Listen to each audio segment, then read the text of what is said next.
Hi and welcome to Our Mother's Art. My name is Peggy. If I look a little familiar, it might be from our other channel, Two Restless Retirees. That channel is about RV content and travel. This one, however, is going to focus a little closer to home.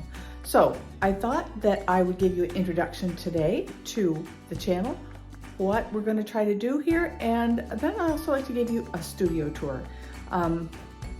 Studio, seems like you have to be a real fancy artist to have a studio, but basically I have two rooms and I want to show you the equipment that I have, and I'm going to tell you why I have it, because that really plays into why we're doing the channel. So let's go.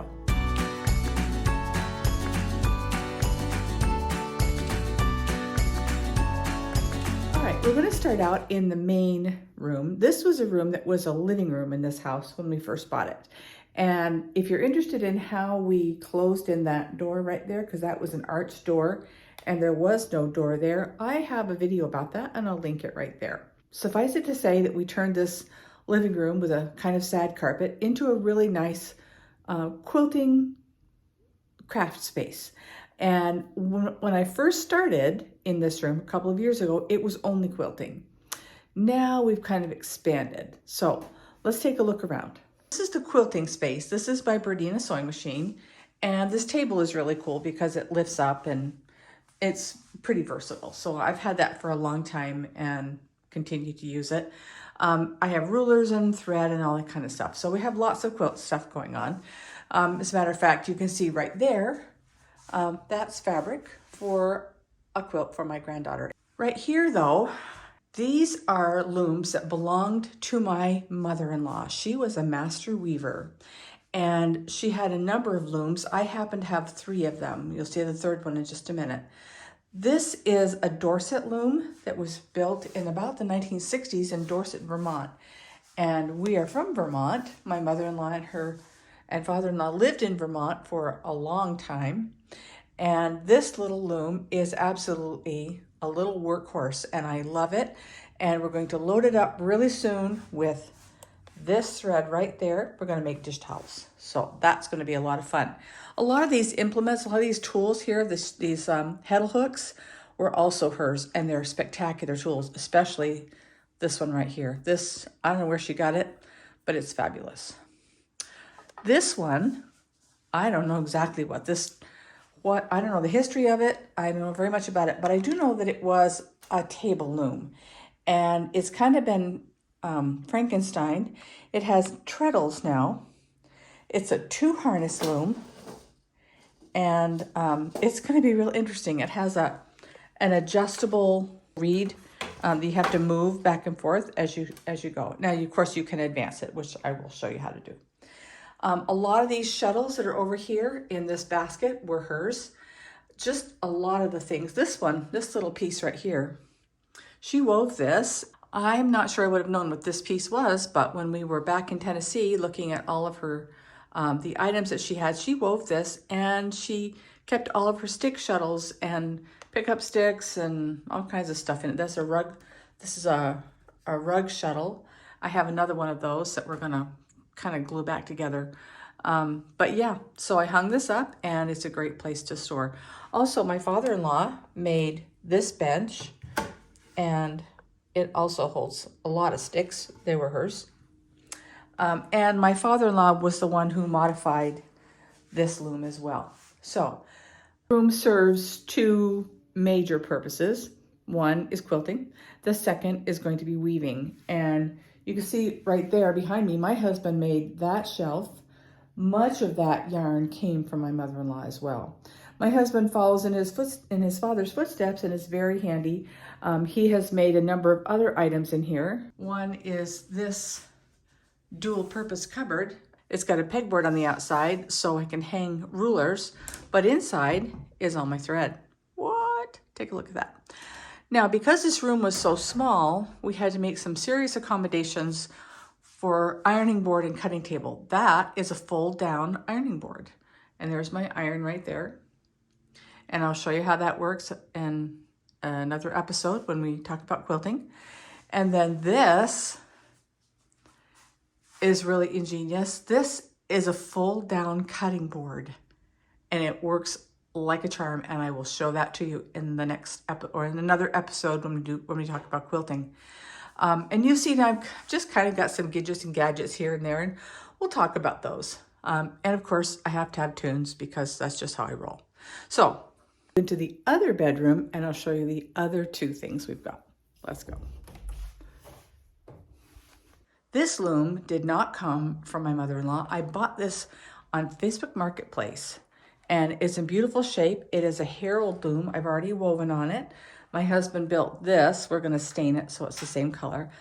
Herald looms, as far as I can tell, were built in the 60s. And a young woman had this up in the Draper area, and I was able to get it. My father-in-law built that bench as well, and it has storage underneath, and it's adjustable, which is very cool. And that was for another loom that my mother-in-law had. So he built a number of stools and all kinds of stuff. This, however, is kind of a little sweet surprise. This one's not finished yet because we have to unwrap it, and it is a table loom, as you can tell. But again, my father-in-law Frankensteined it, and it has treadles.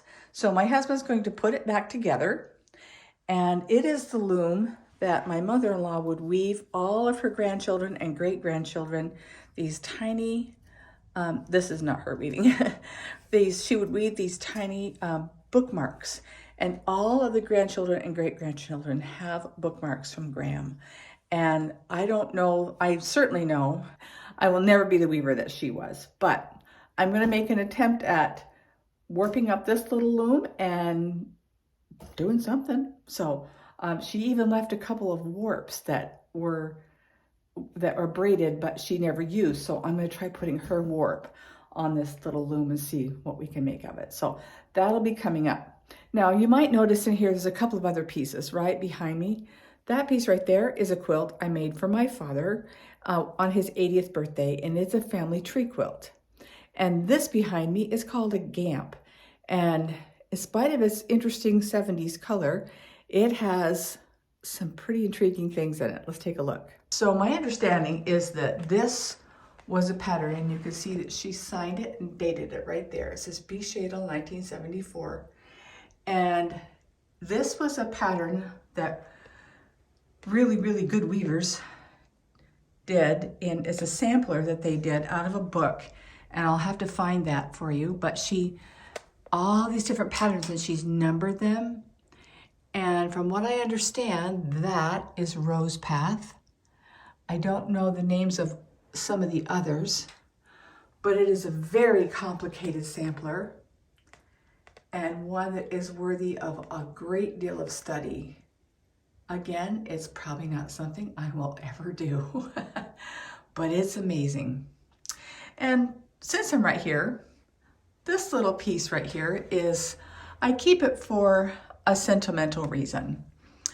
When I was 17, I think I was 17, I think Avon put these, my mother was a district sales manager for Avon, and there was a period of time where they did crewel kits, and my mother was very good at it, and we did this together. She did most of it, to be really honest. I did some of it, but I remember, I'm pretty sure she did those elephants. She was a very experienced and very, very good needlewoman. She did crewel embroidery, she did counter cross stitch, she did regular cross stitch, some kind of painting thing that they did in the 60s, rug hooking. She did a lot of latch hook. She did all those things. But in the mid 80s, she learned how to spin.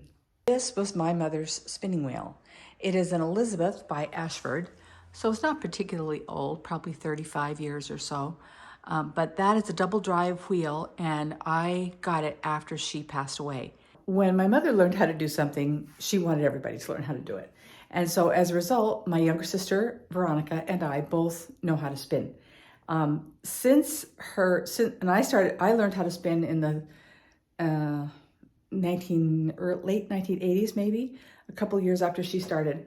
My first wheel was this little Ashford, and you can see me in this little video teaching my granddaughter Rosie to spin.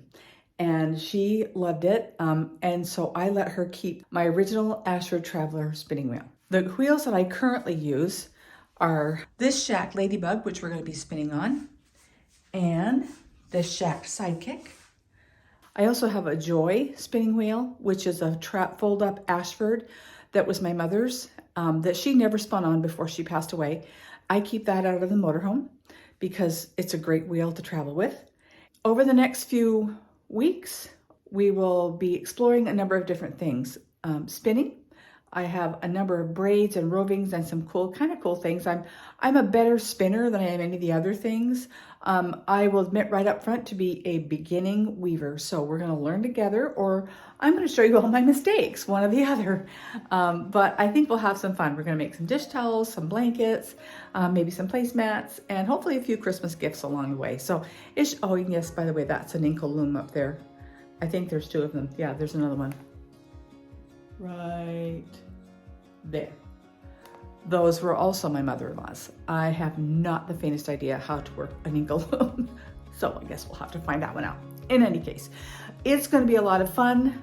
Our mother's art is my mother, my husband's mother, your mother's, all of our 4 mothers, and these are some things that were really, really important to them.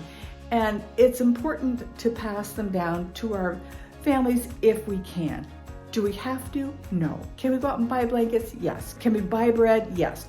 Is it okay to learn how to bake bread? Of course, if you want to. Not a bad idea to know how to do some of these things. And speaking of that, in addition, we might throw a little canning, freeze drying, preservation, food storage, a few other things like that. Some things that are really important, especially in kind of uncertain times. It's going to be fun. So I'd love it if you hit that subscribe button, like, maybe share it, and let me know some of the things that your mothers did that were art to them. And until next time, you take care.